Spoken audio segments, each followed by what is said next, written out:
जागरूक जनतेचे एकमत, आपलं जागृत जनमत। नांदणीत स्वाभिमानीला मोठा धक्का, सागर शंभू शेटेसह शेकडो कार्यकर्त्यांचा यड्रावकर गटात प्रवेश। स्वाभिमानी शेतकरी संघटनेचे लढवय्ये शिलेदार व माजी खासदार राजू शेट्टी यांचे विश्वासू सहकारी सागर शंभू शेटे यांच्यासह नांदणी जिल्हा परिषद मतदारसंघातील स्वाभिमानी शेतकरी संघटनेच्या शेकडो कार्यकर्त्यांनी आमदार राजेंद्र पाटील यड्रावकर यांच्या गटात आज प्रवेश केला। यावेळी बोलताना सागर शंभू शेटे म्हणाले, कोणतीही अपेक्षा न ठेवता आमदार राजेंद्र पाटील यड्रावकर यांच्या नेतृत्वाखाली आपण काम करत राहू। सागर शंभू शेटे यांच्या जाण्याने स्वाभिमानी शेतकरी संघटनेला मोठे भगदड पडले आहे। त्यामुळे आगामी जिल्हा परिषद व पंचायत समिती निवडणुकीवर त्याचा मोठा परिणाम जाणवण्याची दाट शक्यता आहे।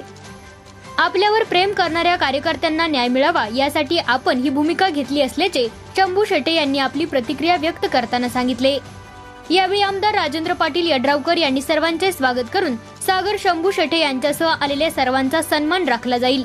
सर्वांना सोबत घेऊन हातात हात घालून आपण पुढच्या काळात काम करू असे मत व्यक्त केले। यावेळी बाबासाहेब बागडी, प्राध्यापक राकेश पाटील, संजय बोरगावे, प्रकाश लठ्ठे यांच्यासह नांदणी स्वाभिमानी शेतकरी संघटनेचे माजी अध्यक्ष पापालाल शेख, ग्रामपंचायत सदस्य अल्पना कोळी, स्वाती माळी, माजी सरपंच विद्या संकेश्वरी, दिलीप परीट, चर्मकार समाज संघटनेचे अध्यक्ष दादा चव्हाण आदींसह स्वाभिमानी शेतकरी संघटनेचे शेकडो कार्यकर्ते उपस्थित होते। जागृत जनमत न्यूज चॅनलसाठी जयसिंगपूरहून संपादक विनोद पाटील।